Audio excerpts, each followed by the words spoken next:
The freighter came in slow and ugly. It drifted toward docking bay 14 like a wounded animal looking for a place to rest. The hull was covered in scratches and old burn marks that no one had ever bothered to fix. The name painted on the side was barely readable. The margin asterisk. A small ship with a small name, carrying the most boring cargo in the galaxy, industrial coolant.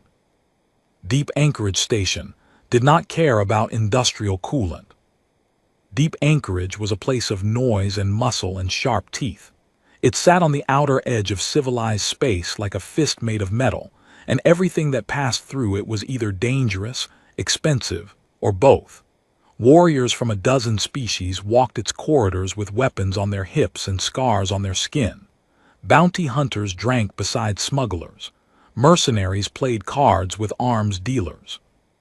The station's commander, a massive gray-skinned Torvan named Reth Zorin, kept order not through laws but through the simple understanding that he could break any creature on the station in half if he needed to.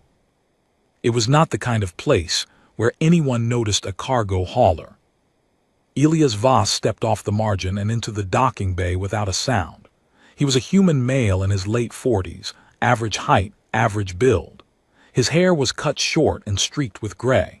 His face was weathered and lined, the kind of face shaped by years of too little sleep and too much silence. He wore a plain brown jacket over a plain shirt, and his boots were old but clean. The only thing unusual about him were the faded burn scars that ran along both his forearms, disappearing under his rolled sleeves. He carried a single bag over one shoulder. He walked with his head slightly down, not out of fear but out of habit. It was the walk of a man who had learned a long time ago that being invisible was easier than being seen.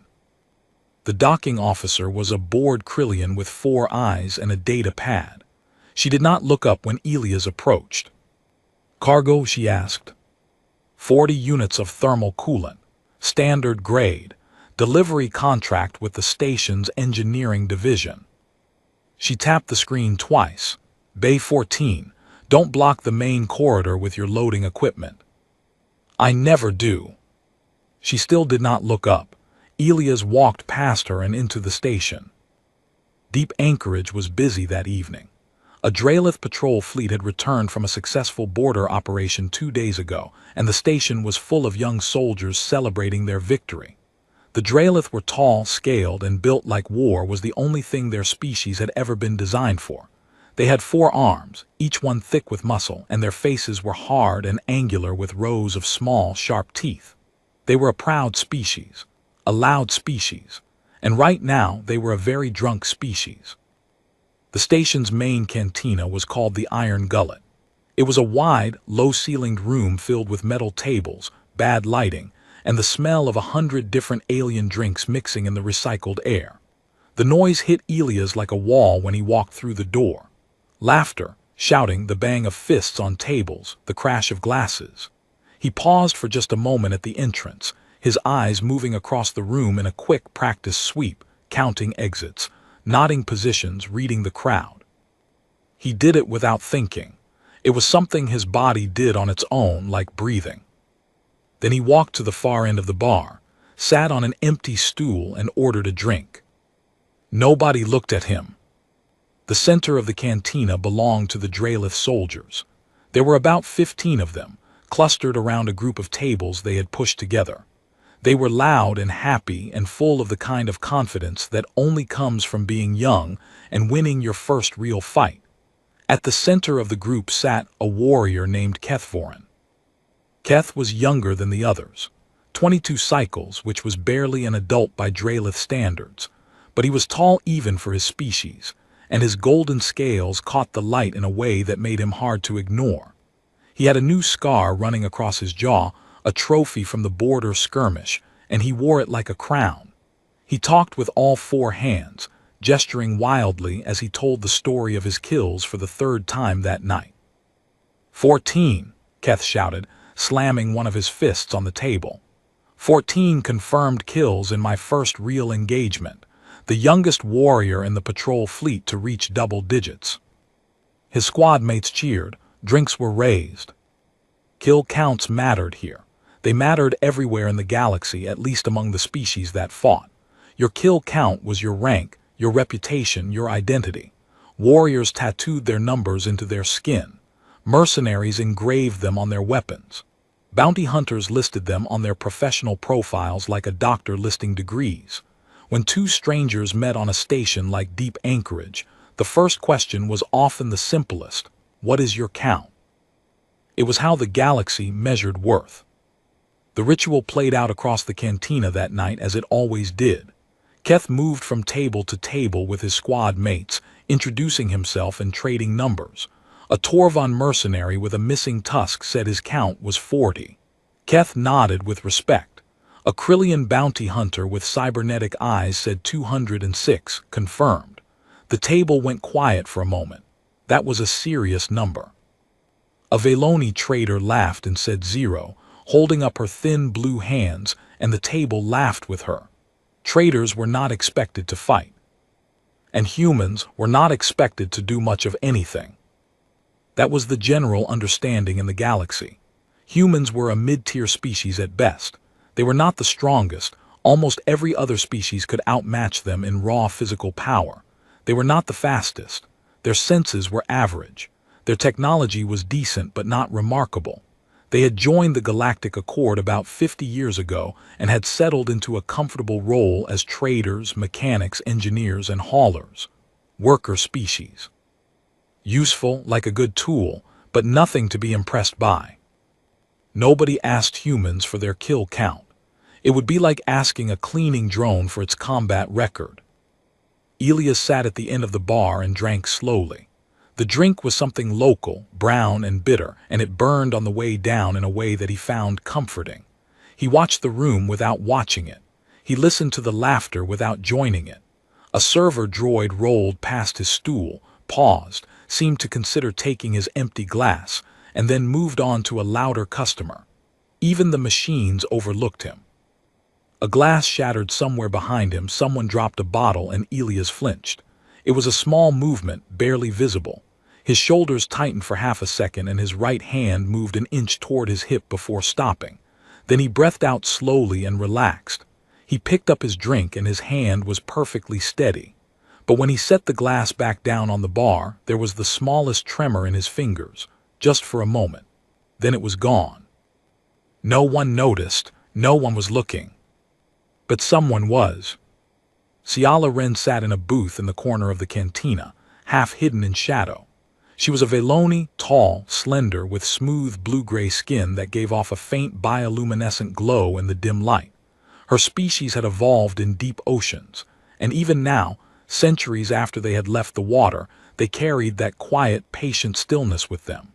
Ciala was an intelligence analyst. Officially, she worked for a Veloni trade consortium. Unofficially, she was the best information broker on Deep Anchorage, and she had made a career out of noticing the things that other people missed. She noticed Elias Voss. Not because he was loud, not because he was impressive. She noticed him because of what he wasn't. She had seen his trade file when he first started making runs to the station 3 years ago. Name, species, cargo license, ship registration. Everything was clean and ordinary, but there were gaps. Years missing from his work history. A section of his file that simply read * classified Galactic Council Authority. She had tried to dig deeper once, using contacts and favors, and had hit a wall so hard and so fast that it had scared her. Whatever was behind that wall, someone very powerful wanted it to stay there. She watched the human sit at the bar, quiet and alone, and she thought about those gaps. She thought about the scars on his arms.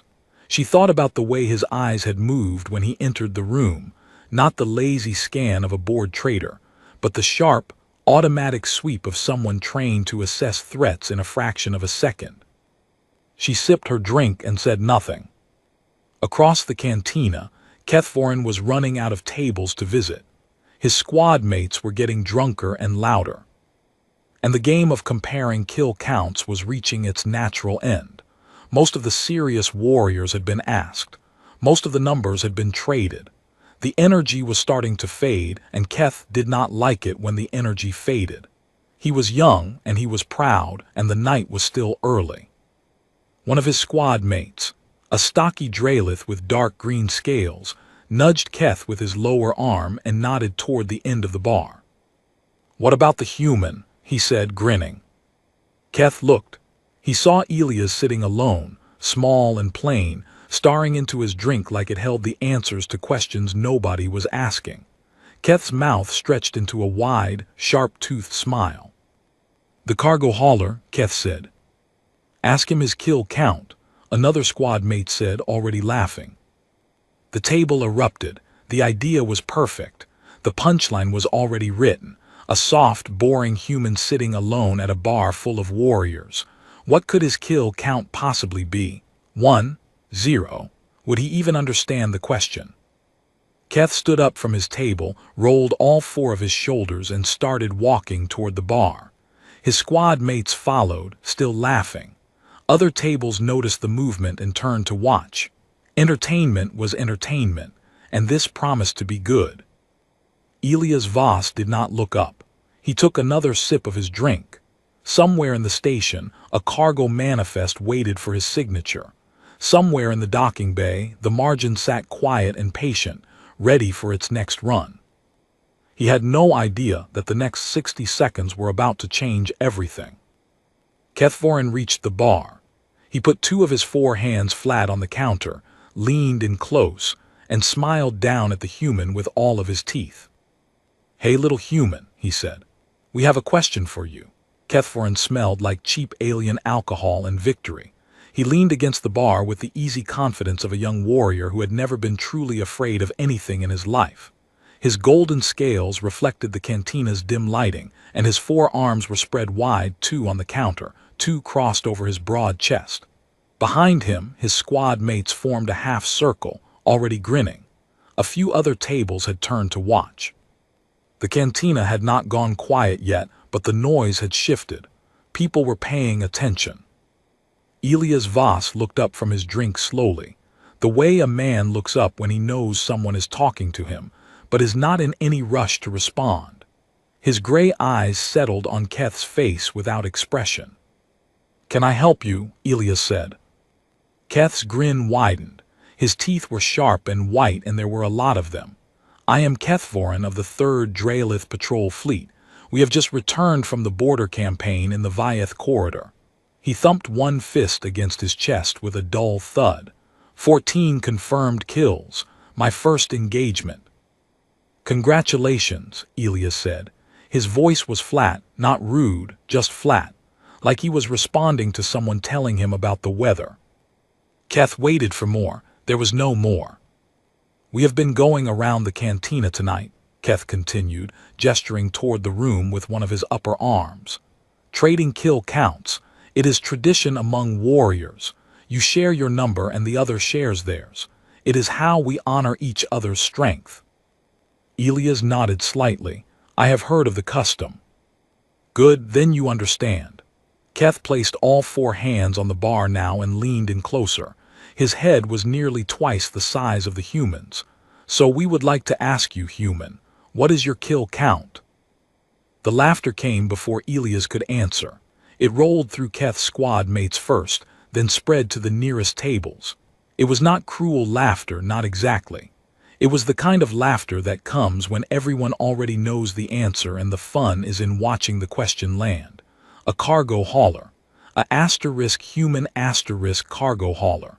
The joke was already complete. A Torvan mercenary at a nearby table shook his massive gray head and chuckled into his drink. A pair of Krillian traders exchanged amused looks. Even the bartender, a mechanical unit with no sense of humor, seemed to pause in its work, as if even it found the situation worth nodding. Elias did not laugh. He did not smile. He did not look away or look down or show any sign that the laughter touched him at all. He just looked at Keth with those calm gray eyes, and his face did not change. Keth was still grinning, but something about the human stillness made the grin feel less comfortable. He pushed through it. "Come on, human. No shame in a small number. Even one kill is worth honoring. Or zero, one of his squad mates added from behind, and the group laughed again. Elias picked up his drink and took a slow sip. He set it down. The glass made a soft click against the metal bar.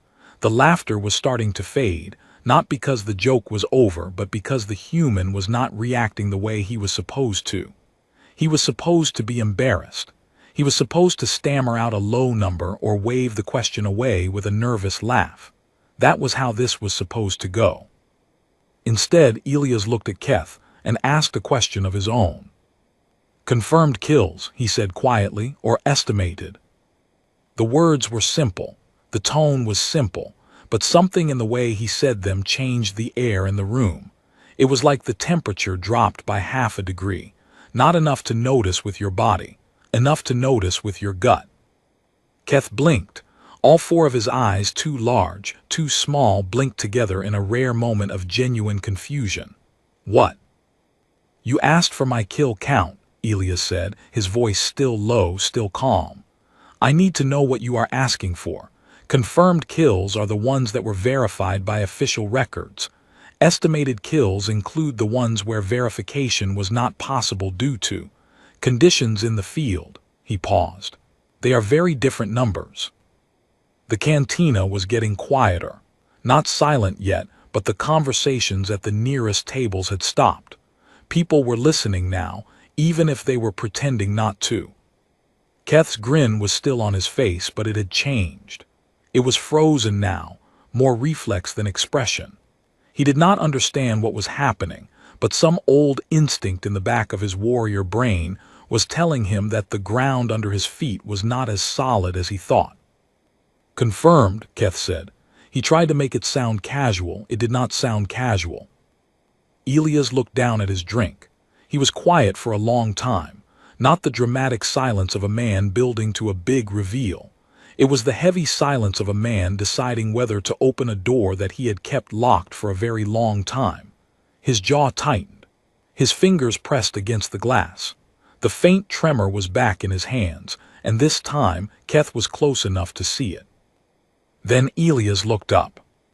42,000, he said, and some number after that. I stopped keeping exact count after 40,000. He said it the way someone might say the weight of a cargo container or the distance between two stars. Just a number, just a fact. No pride, no heat, no performance. He said it, and then he looked back down at his drink as if he had just told Keth the time and was ready to move on with his evening. The silence hit the cantina like a shockwave. It started at the bar and spread outward, table by table, like a stone dropped into still water. Conversation stopped. Glasses paused halfway to mouths. The Torvan mercenary who had chuckled moments ago was now completely still, his drink forgotten in his massive hand. The Krillian traders were no longer smiling. Even the mechanical bartender had stopped moving, its optical sensors fixed on the human as if trying to process data that did not fit any known pattern. Kethforan stared at Elias. His four hands were still on the bar, but they had gone rigid. His sharp-toothed grin was gone, replaced by something he had never worn before, pure, blank shock. "That is," Keth started. He stopped. He tried again. "That is not possible." Elias did not argue. He did not repeat the number. He did not offer proof.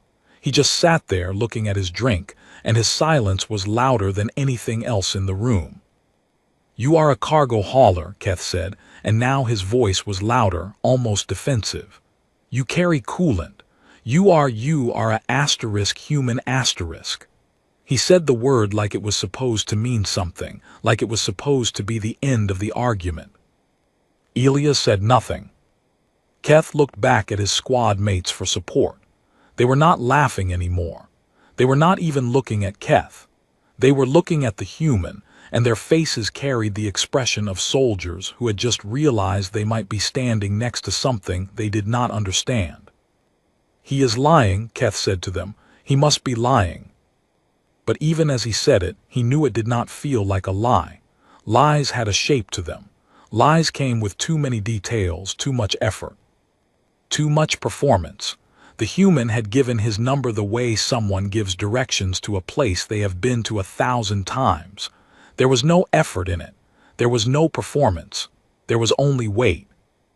In the corner of the cantina, Ciala Wren had gone very still. Her bioluminescent skin had dimmed, which happened to Veloni when they were processing something that frightened them. Her long fingers were wrapped around her glass so tightly that the thin material was in danger of cracking. She was staring at Elias Voss, and behind her dark eyes, pieces were falling into place. The gaps in his file, the classified years, the wall she had hit when she tried to dig deeper. She had assumed it was something small, maybe a minor military record, maybe a failed operation someone wanted to hide.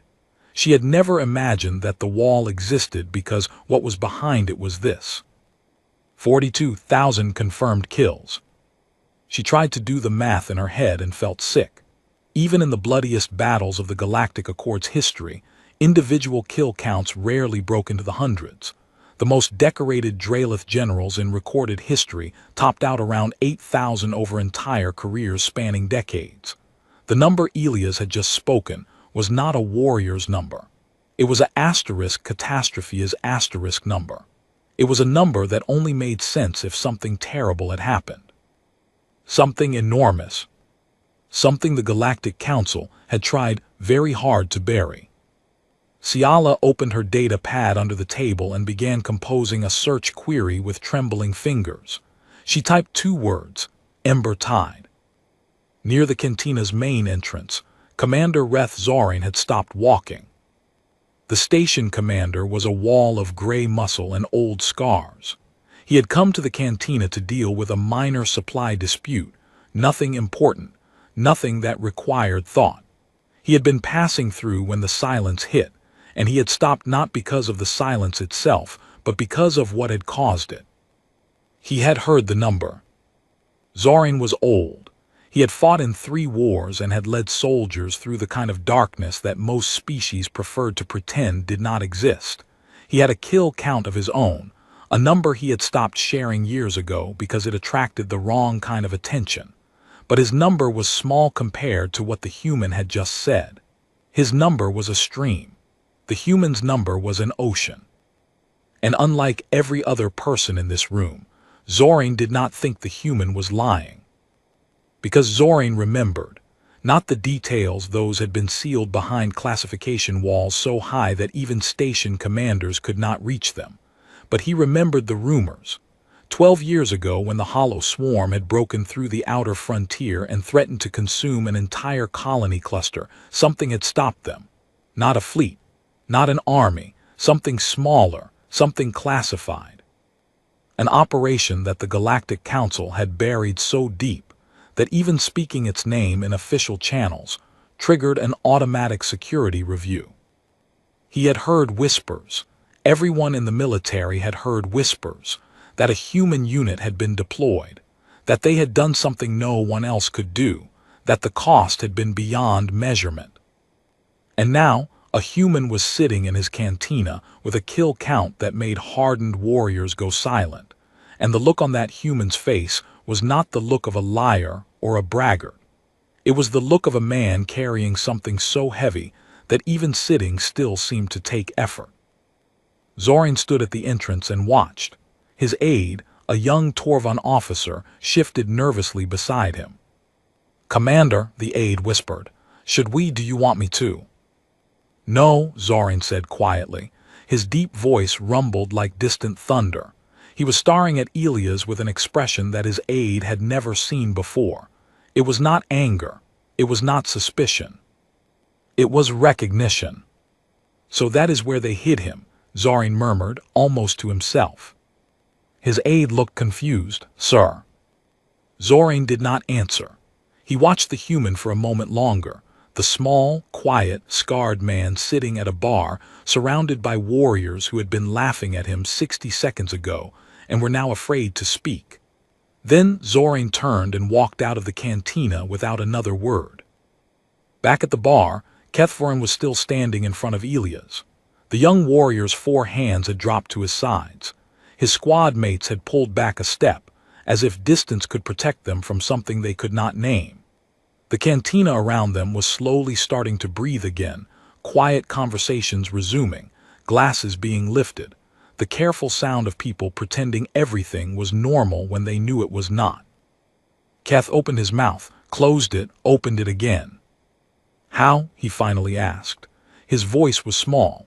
It was the smallest sound anyone in this cantina had ever heard a Dralith make. Elias Voss finished his drink. He set the empty glass on the bar with a soft click. He looked at Keth, and for a brief moment his gray eyes showed something raw and deep and old.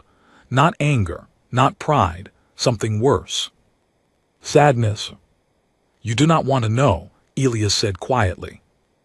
Then he stood up, put money on the bar, picked up his bag, and walked out of the cantina.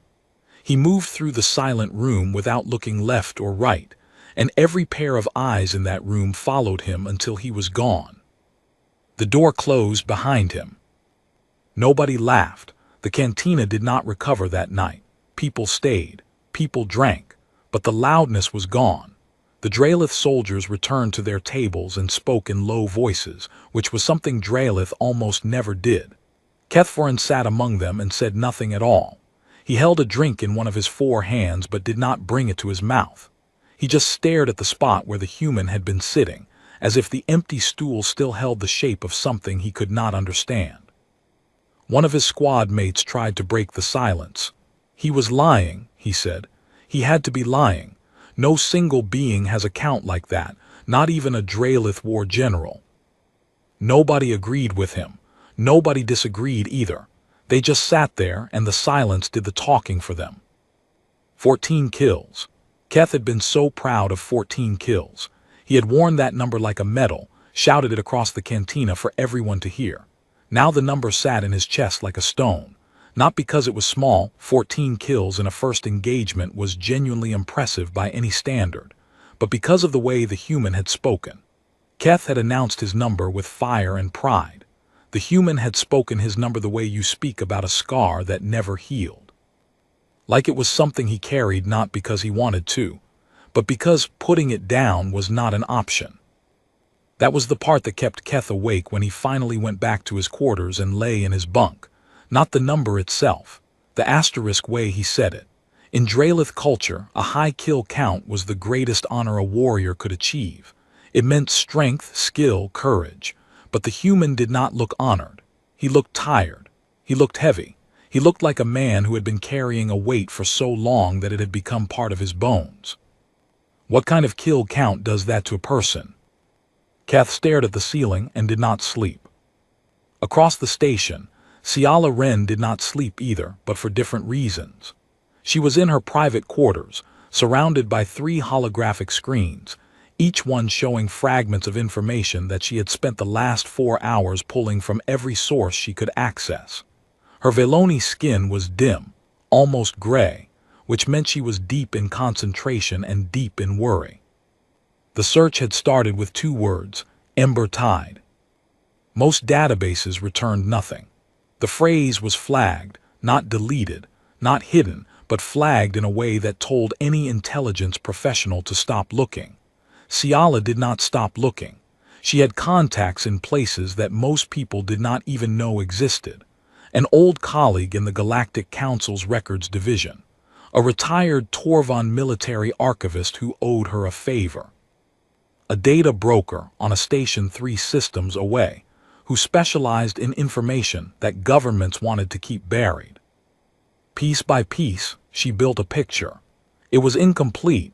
Massive sections were redacted or simply missing, but the edges were enough to understand the shape. 12 years ago, the Hollow Swarm had entered Galactic Accord space for the first and only time. The Swarm was not like other enemies. They were not a species in the way the galaxy understood species. They were a biomechanical hive, part organic, part machine, driven by a single collective intelligence that had one purpose: consume. They ate planets. They ate fleets. They ate everything in their path and used the raw material to build more of themselves. They had destroyed civilizations in distant parts of the universe, long before the Galactic Accord even existed. When they appeared at the frontier, the Accord had sent a combined fleet of 6 species to stop them. The fleet failed, not partially, completely. 14 warships destroyed in less than 2 hours. The swarm did not even slow down. The colony cluster in their path, 7 planets, 4 billion civilians, had approximately 9 days before the swarm arrived. And then, according to the fragments Ciala found, something happened. A human military operation was authorized under emergency protocols. Not a fleet, not an army, a single specialized unit. The records did not say how many soldiers were in the unit. They did not say what the unit did. They only said that the operation was designated Ember Tide Asterisk, that it was carried out over 6 days, and that on the 7th day the hollow swarm's advance stopped. Not retreated, stopped. The swarm did not retreat. They did not communicate. They did not negotiate. They simply stopped moving forward, and then they pulled back, and no one in the Galactic Accord could explain why. The entire operation was sealed immediately. Every record, every report, every piece of data was locked behind the highest level of classification the Galactic Council had. The soldiers involved were reassigned, discharged, or Ciala suspected hidden. Their names were erased from military databases. Their service records were replaced with gaps and dead ends. Gaps like the ones in Elias Voss's file. Ciala sat back in her chair and pressed her hands against her face. Her skin pulsed with a faint, nervous light. She was an intelligence analyst. She dealt in information. She was trained to be calm, detached, clinical. But the math she was doing in her head right now was making that very difficult. If the swarm advance had included hundreds of thousands, possibly millions, of bioships, drones, and ground organisms, and if a small human unit had been responsible for stopping them, then the kill count required to achieve that was not a warrior's number. It was a number that belonged to a natural disaster. And if Elias Voss's personal count was 42,000 confirmed, then whatever he had done during those 6 days was something the galaxy had never seen before. And the Galactic Council had buried it, not to hide a failure but to hide a success. Because if the galaxy knew what humans were capable of, what a single human unit could do when pushed to the edge, then everything would change. The balance of power, the Galactic Accord, the comfortable belief that humans were a mid-tier species useful for hauling cargo and fixing engines. All of it would shatter. Ciala closed her screens, sat in the dark, and wondered if she was the only person on the station who understood what was sitting in docking bay 14. She was not. Commander Reth Zorin stood in his quarters with his back to the viewport, watching the stars drift past. His reflection in the glass was old and massive and covered in scars. He had been a young officer during the swarm crisis, barely more than a cadet, stationed at a rear base far from the action. But he remembered the day the news came in. The combined fleet destroyed. The colony cluster in the swarm's path. The panic that had gripped every military command center in Accord space. And then the silence. 6 days of no communication, no updates, no intelligence. Just silence while something happened at the frontier that no one was allowed to know about. And then on the 7th day, the impossible report. The swarm had stopped. The colonies were safe. The crisis was over. Zorin had spent the next 12 years rising through the ranks, and in all that time, he had never stopped wondering what happened during those 6 days. The classified walls were too high for him to climb, but he had heard things. Fragments. Whispers from officers who had seen pieces of the truth. A human unit, a small one, deployed directly into the swarm's path, and whatever they did, it worked. But it cost them something. The whispers always ended the same way, with a silence that said the cost was too high to talk about. Now Zorin understood the silence. He had looked at the human in the cantina and had seen it immediately.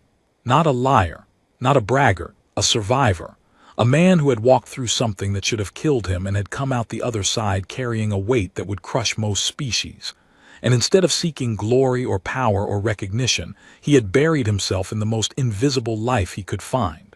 A cargo hauler, A nobody, a ghost hiding in plain sight.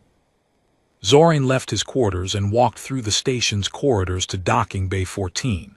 It was late, and the bay was quiet. The margin sat in its berth, ugly and dented and completely unremarkable. Zorin walked up the boarding ramp and knocked on the hull with one massive fist. The airlock opened after a long pause. Elias stood in the doorway, still in his plain clothes, and he looked up at the Torvan commander without surprise, as if he had been expecting this visit. "Commander," Elias said. Zorin ducked through the airlock. The freighter was not built for someone his size and stood in the small cargo bay. He looked around. The ship was clean, organized, and deeply ordinary, tools in their places, cargo manifests on a small desk, a single bunk in the back with thin blankets folded with military precision. "The number you gave in the cantina," Zorin said. His voice was low, not a threat, a question. "That was your personal count, not your units." It was not really a question, but Elias answered anyway. "Just mine." Zorin was quiet for a moment. Then he exhaled slowly, a deep rumble from the bottom of his massive chest. "I was a cadet when it happened," Zorin said. "I never knew the details, but I know it was humans who stopped the swarm. I know the council buried everything. And I know that whoever did what you did does not end up hauling coolant to outer rim stations unless they are running from something." Elias leaned against the wall of his ship and crossed his arms over his chest. The burned scars on his forearms caught the light. "I am not running," he said quietly. "I just needed to carry something that was not heavy." Zorin looked at him for a long time. The old commander had seen many warriors in his life, boastful ones, broken ones, quiet ones, dangerous ones. He had learned to read soldiers the way other people read books, and what he read in Elias Voss was something rare. This was not a man who had become a killer because he enjoyed it. This was a man who had become a killer because someone had to, and no one else could. And the fact that he was still standing, still functioning, still breathing hauling coolant and drinking bad liquor in cantinas full of strangers, that was its own kind of strength. "I will not tell anyone what I know," Zorin said. "I appreciate that. But I want you to know something."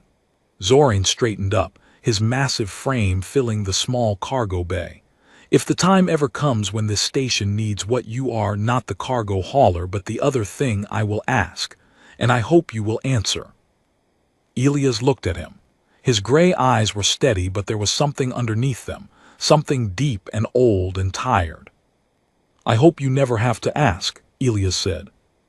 Zorin nodded once, turned, and left the ship. His heavy footsteps echoed down the boarding ramp and faded into the quiet of the docking bay. Elias stood alone in his ship. He closed the airlock. He sat on the edge of his bunk and put his head in his hands. The tremor in his fingers was worse now, a steady vibration that he could not control. He pressed his palms against his face and breathed. He did not cry. He had not cried in 12 years. But he sat there in the dark for a long time, breathing slowly, holding himself together with the same discipline that had kept him alive when everything around him was dying.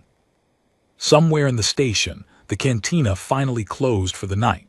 Somewhere in the corridors, Kethvorin lay awake in his bunk, turning a question over and over in his mind. A question that his entire warrior culture had never taught him to ask. What happens when your kill count is so high that it stops being a number and starts being a wound? And somewhere, far beyond the station, far beyond the stars that Zorin watched through his viewport, something moved in the dark space between systems. Something old, something patient, something that had stopped once 12 years ago and had spent every moment since then learning why. The hollow swarm remembered. And they were moving again. The alert came at 3:47 station time, when half the station was sleeping and the other half wished they were. A long, low tone cut through every corridor, every room, every docking bay. It was not the sharp blast of a fire alarm or the quick pulse of a cargo emergency. It was something deeper, something older, a sound that most people on deep anchorage had never heard before but understood immediately in their bones. Threat warning, external, incoming. Commander Zorin was in the operations center within 4 minutes, still pulling on his command vest as he came through the door. His officers were already at their stations, their faces lit by the blue glow of tactical screens that were showing something none of them wanted to see. "Report," Zorin said. His senior sensor officer, a thin Krillian with 4 eyes that were all wide open, turned to face him. Her voice was professional, but her hands were shaking. Long-range sensors detected anomalous signatures at the edge of the sector approximately 18 minutes ago. We ran the pattern through every database we have. She paused. The signatures match the hollow swarm, Commander. The operations center went cold. Not literally, the environmental systems kept working just fine, but the temperature in every person's blood dropped by several degrees. Zorin felt it too, but he had been a soldier for too long to let it show. "Numbers," he said. "We are still getting data. Initial estimate is between 300 and 400 bioships in the advanced formation. There may be more behind them." "Time to contact." "At their current speed, they will reach deep anchorage in approximately 14 hours. Zorin gripped the edge of the tactical table with both hands. His massive fingers dented the metal slightly. 14 hours. Deep anchorage had a defense garrison, 2 cruiser-class ships and a squadron of interceptors, but it was a trade station, not a military fortress. Their weapons were designed to handle pirates, smugglers, and the occasional border dispute, not the hollow swarm. Not 300 bioships of a species that had destroyed a combined fleet of 14 warships like they were made of paper. "Send a priority distress signal to Fleet Command," Zorin ordered. "All frequencies, maximum urgency." "Already sent, Commander. Nearest reinforcement fleet is at Relay Station Korath. Estimated arrival." The officer checked her screen. 42 hours. 42 hours. The swarm would arrive in 14. That left 28 hours between the swarm's arrival and any help. 28 hours of holding a trade station against a force that was designed to eat worlds. Zorin closed his eyes for 1 second. When he opened them, they were hard. "Wake every military unit on the station. Recall all ships to defensive positions. Begin civilian evacuation to the inner shelter zones. And get me a full inventory of everything we have, weapons, shields, power reserves, everything."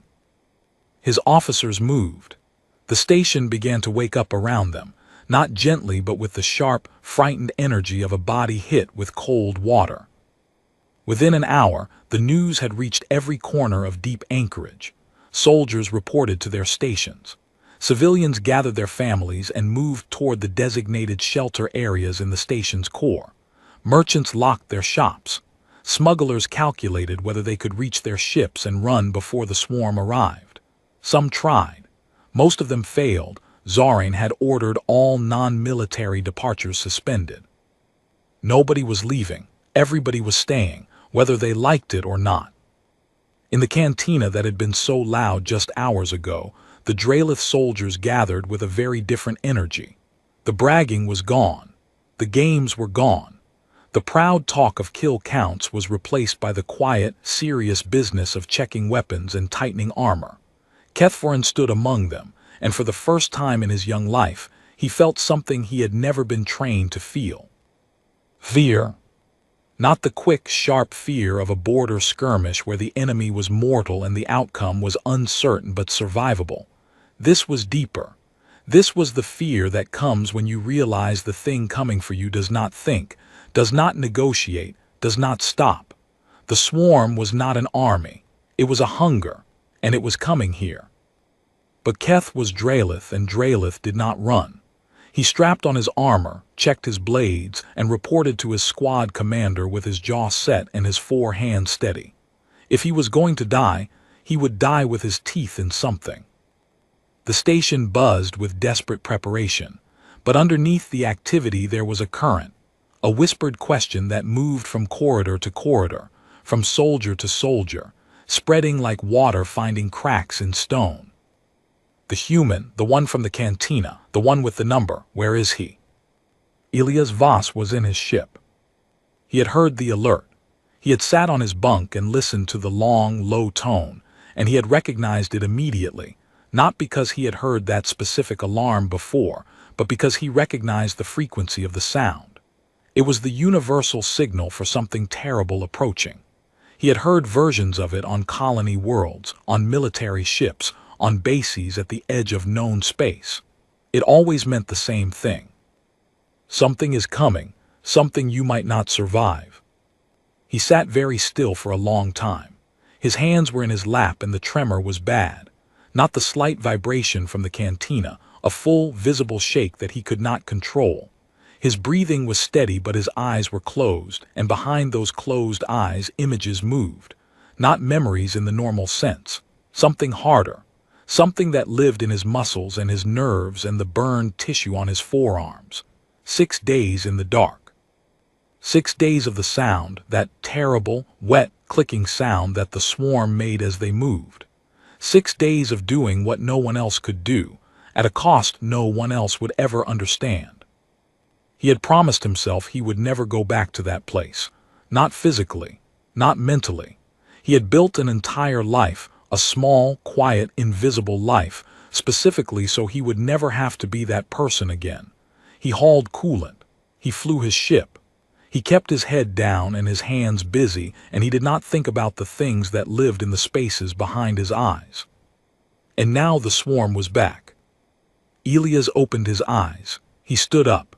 He walked to the small viewport at the front of his ship and looked out at the docking bay. People were running. He could hear shouting through the hull. An alarm pulsed in red light across the bay walls. He turned away from the viewport and sat back down. It is not my problem anymore, he told himself. I'm a cargo hauler. I carry coolant. I am nobody. The words felt thin. They had always been thin if he was being honest. A costume he wore over the thing underneath. And the thing underneath never went away, no matter how many cargo runs he made, no matter how many stations he passed through without being noticed. It was still there, coiled in his chest like a spring wound too tight, waiting. A knock came on his hull, heavy, the sound of a large fist on metal. Elias did not move for a moment. Then he went to the airlock and opened it. Zorin stood on the ramp. The commander looked 10 years older than he had a few hours ago. The weight of what was coming was written on his face, in the deep lines around his tusks, in the tired set of his massive shoulders. You know what is out there, Zorin said. It was not a question. Yes. We have 14 hours. Reinforcements are 42 hours away. I have 2 cruisers, a squadron of interceptors, and a garrison of soldiers who have never seen anything like this. Zorin paused. His voice was steady, but the steadiness was costing him. I am not ordering you to do anything. I do not have the authority. You are a civilian. I know. But you are also the only person on this station who has fought the swarm and lived. You know how they think. You know how they move. You know their patterns. Elias was quiet. His hands were at his sides. The tremor was visible. I am asking Voss, not as a commander, as a man with 4,000 civilians in his shelter zones and not enough guns to protect them. Zorin's voice cracked just barely on the last word. He covered it with a cough that fooled nobody. Will you help us? Elias looked past Zorin, through the airlock into the docking bay. A family was hurrying past, a Veloni woman carrying a small child, followed by 2 older children who walked quickly with wide, frightened eyes. The smallest one looked toward the ship and made eye contact with Elias for a brief moment. The child was blue-skinned and fragile and terrified and had no idea what was happening. Elias watched them disappear around a corner. He stood there for a long time. The tremor in his hand slowed, then stopped. Show me your defense plan, he said. The operations center was crowded when Elias walked in behind Zorin. Every officer in the room turned to look at the human. Some of them had been in the cantina last night. Some of them had heard the story secondhand. All of them knew the number. The room was full of warriors, officers, and soldiers from half a dozen species, each one bigger and stronger and more heavily armed than the small human in the plain brown jacket. And every single one of them was waiting for him to speak. Zorin brought up the tactical display, a three-dimensional hologram of the station and the surrounding space. The defense plan was laid out in blue and green lines. Ship positions, weapon arcs, shield coverage, fallback points. It was a solid plan by conventional standards. Ilya studied it for 30 seconds. "This will not work," he said. The room tensed. A Draelith officer bristled. "That plan was designed by..." "The swarm does not attack in straight lines," Ilya said, cutting him off without raising his voice. "They do not advance in formations that your weapons can predict. They come in waves that look random but are not. Each wave tests a different section of your defense. When they find the weak point, every unit in their fleet redirects to that point within seconds. Your ship positions are too spread out. They will find the gap between your cruisers and pour through it." He reached into the hologram and began moving pieces. His hands were steady now, perfectly steady. His voice was quiet and calm, the voice of a man who had seen this exact situation before and knew exactly what needed to happen. "Pull the cruisers in tighter. Overlap their shield arcs here and here. Move the interceptors to these positions. They need to be fast response, not fixed defense. And your station weapons, you have industrial cutting lasers on the mining rigs, yes." "Those are not weapons," an engineer said. "They will be," Ilya's replied. "The swarm's bioships have thick outer hulls but thin joints between segments. Your military weapons will bounce off the hulls. The cutting lasers will slice through the joints." The room was silent. Officers looked at each other. They looked at Zorin. Zorin nodded once. "Do what he says," the commander ordered. And just like that, the cargo hauler was running the defense of Deep Anchorage Station. He stood at the tactical table and spoke quietly, and soldiers moved. He pointed to positions on the hologram and ships repositioned. He asked questions about systems and supplies, and engineers answered without hesitation. Kethforin stood at the back of the room and watched. The human was not tall. He was not strong. He did not shout or pound his fists or make grand speeches. He just stood there and spoke, and every word was precise, and every instruction was clear, and every decision came from a place so deep and so hard-earned that questioning it felt like questioning gravity. This was not a cargo hauler. This was what a cargo hauler had been hiding. The hours ticked down. The station transformed around them. Weapons were repositioned. Shields were recalibrated. Soldiers were briefed and assigned. Civilians were secured. And through all of it, Elias Voss stood at the center and held everything together with nothing but his voice and the terrible, quiet knowledge that lived behind his gray eyes. When the countdown reached 2 hours, the long-range sensors updated their data. The swarm's advanced fleet dropped out of hyperspace at the edge of the system. The tactical display lit up with red markers, hundreds of them. Bioships, black and twisted, spreading across the darkness like a stain. Every person in the operations center stared at the screen. Some of them prayed. Some of them gripped their weapons. Some of them simply went pale and silent. Elias looked at the display. His expression shifted, not to fear, not to panic, to something older. The grim, hard recognition of a man seeing an old enemy for the second time. "Same formation as last time," he said quietly. "They have not changed it." He paused. "Good." First wave hit like a fist made of teeth.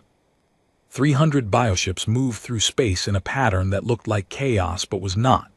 They came in from every direction at once, above, below, from both sides, twisting and spiraling in a way that made traditional targeting systems struggle to lock on.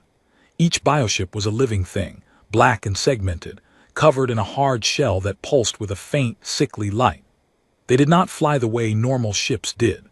They moved the way insects moved, fast, unpredictable, wrong. But Elias had predicted it. The cruisers held their overlapping positions exactly where he had placed them, and when the first wave hit, the shields caught it. The impact shook the station hard enough to rattle the walls and knock people off their feet in the corridors, but the shields held. The interceptors launched from their positions and swept into the gaps, engaging bioships with short, precise bursts of fire. And the mining lasers, the ones the engineers had said were not weapons, fired for the first time. The effect was immediate and devastating. The thick hulls of the bioships that military weapons could barely scratch were useless against industrial cutting beams designed to slice through asteroid rock.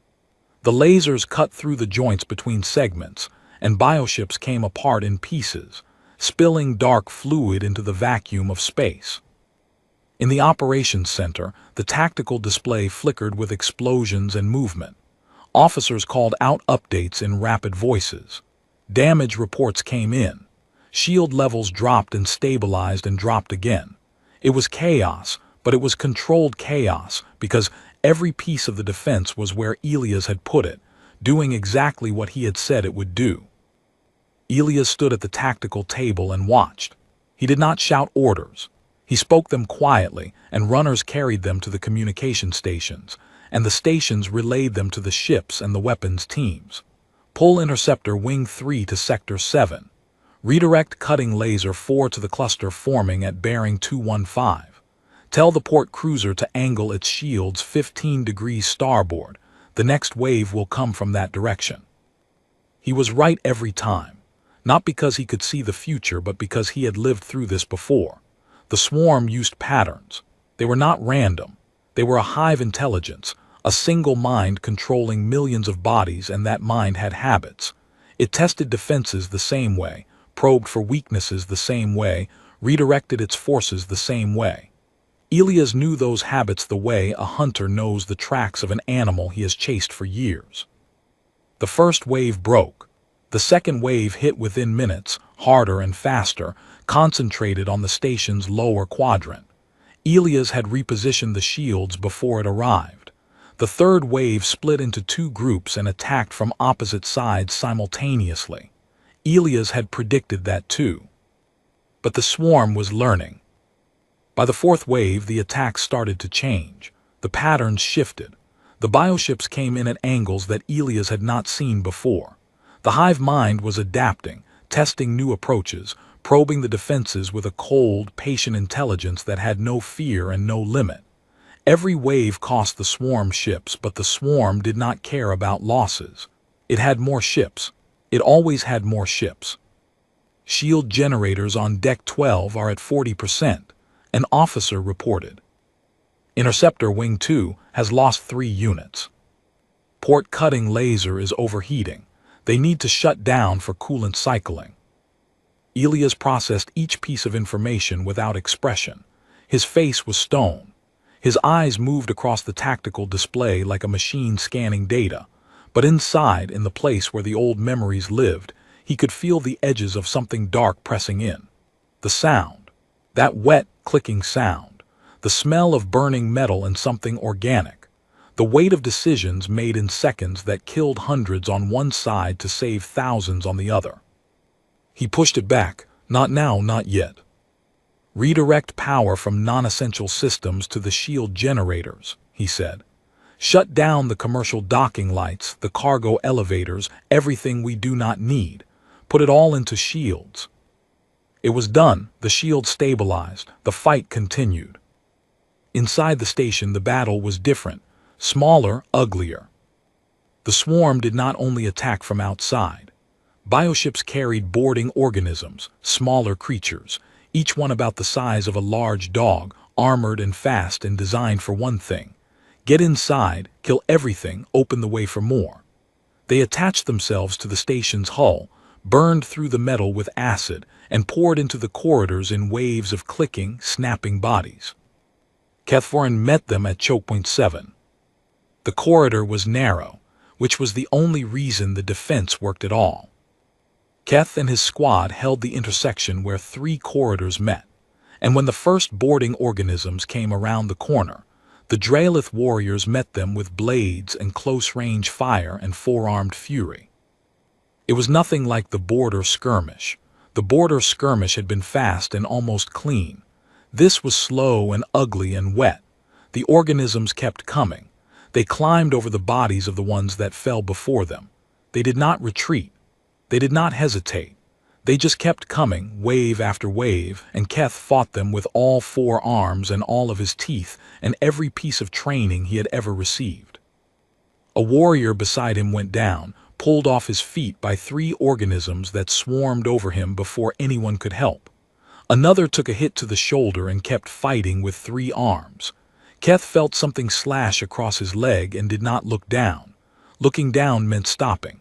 Stopping meant dying. He killed. He killed and killed and killed, and somewhere in the middle of it, with dark alien fluid on his hands and his breath coming in ragged gasps, he understood something that no training exercise had ever taught him. This was what a kill count really was. Not a number to brag about, not a trophy to display. It was this, the weight, the noise, the desperate animal reality of ending things that were trying to end you. It was ugly. It was necessary, and if you survived it, you carried it with you forever. He thought of the human in the cantina, the quiet voice, the tired eyes, the tremor in the hands. 42,000 times. The human had done this 42,000 times. Keth set his jaw and kept fighting. In the operations center, Elias watched the tactical display and saw what the swarm was doing. The waves outside were a distraction. The real attack, the one that mattered, was heading for the station's reactor core. A massive cluster of bioships was forming behind the main assault, building into a single concentrated strike aimed at the one point that would end everything. If the reactor core was breached, the station would lose power. Shields would fall. Life support would fail. 4,000 civilians in the shelter zones would die. "Commander," Elias said. His voice was calm, but there was iron underneath it. "I need access to the station's coolant distribution system." Zorin looked at him. "The coolant system, that is an engineering system, not a weapon." "I can make it one," Elias explained quickly. The station's thermal coolant network ran through every section of the hull. It was the system that kept deep anchorage from overheating in space. The coolant itself was a chemical compound that was stable at normal temperatures, but became extremely volatile when exposed to rapid pressure changes.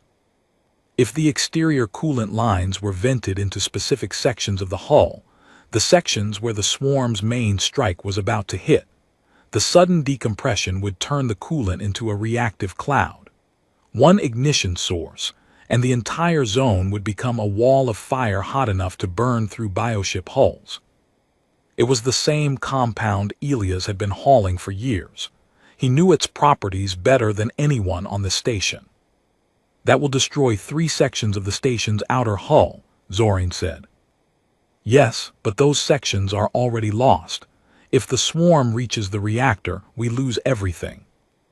Zorin looked at the tactical display. He looked at the cluster of bioships forming for the killing blow. He looked at Elias. "Do it," he said. Elias moved to the engineering console and began working. His hands were steady, completely, perfectly steady, and they moved across the controls with the speed and precision of someone who had spent years learning systems exactly like this one. Coolant lines were redirected. Pressure valves were overridden.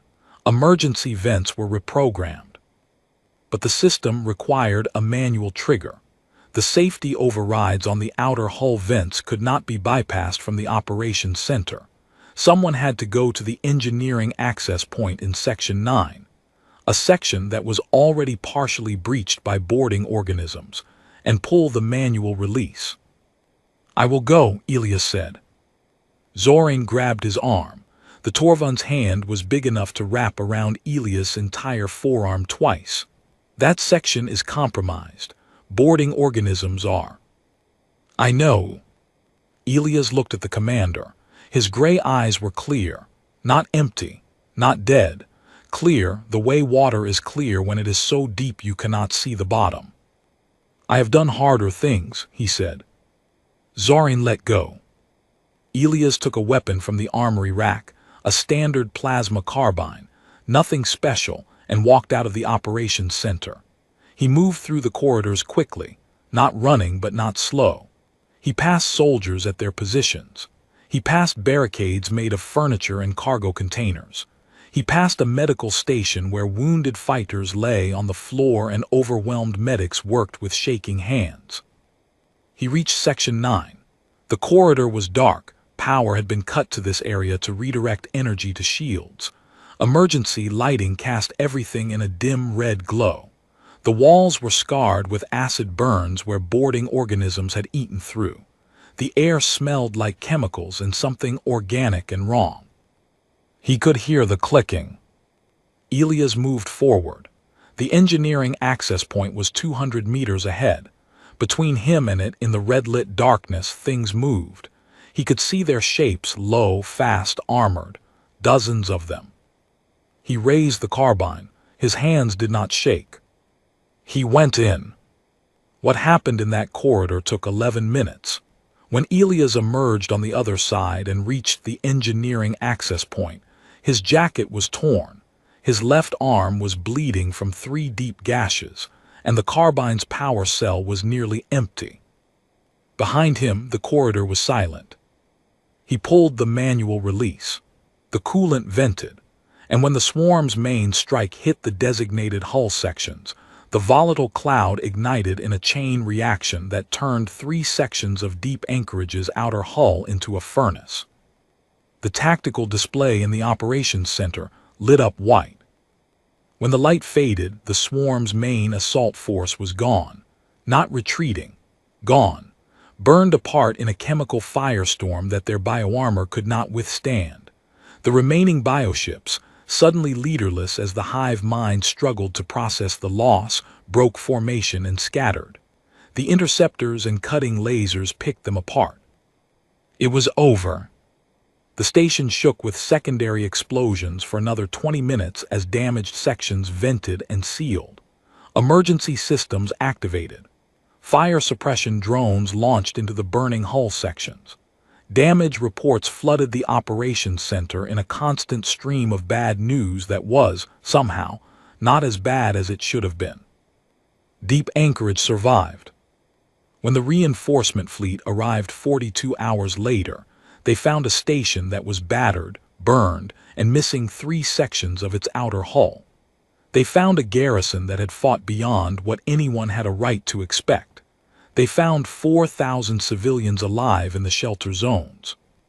And they found casualty numbers that were a fraction of what they should have been. 3 days later, the station was slowly putting itself back together. The cantina reopened, not with the old loudness, but with a quieter, steadier energy. People sat and drank and talked in low voices about what had happened and what it meant. The Dralith soldiers were there, but they were different. The bragging was gone. They sat together and did not talk about their kill counts. Elias Voss sat at the same stool at the end of the bar. His left arm was bandaged. His jacket had been replaced with a new one that looked exactly like the old one. He drank the same brown, bitter drink and stared at nothing in particular. Nobody ignored him this time, but nobody crowded him either. The other people in the cantina gave him space the way you give space to something you respect too much to disturb. Kethforin walked into the cantina alone. He was limping. His armor was gone, replaced by simple clothes, and there were bandages wrapped around 2 of his 4 arms. He looked around the room, spotted the human at the bar, and walked over. He sat down on the stool next to Elias. He did not speak for a long time. They sat there together, the young Dralith warrior and the old human cargo hauler, and the silence between them was not awkward. It was earned. Finally, Keth spoke. "I do not think I will be sharing my kill count anymore," he said quietly. Elias looked at him, really looked at him, and for the first time since he had walked into this station, something in the human's face softened. Not a smile exactly, but something close. Something sad and warm and very, very tired. "That is the first smart thing you have said, kid." Keth almost laughed, almost. They sat in silence for a while longer. Then Keth stood, nodded once to Elias and walked away.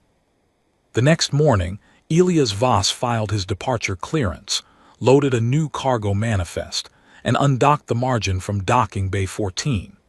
The battered freighter drifted away from deep anchorage station slowly, the way it always did, ugly and unremarkable and easy to forget.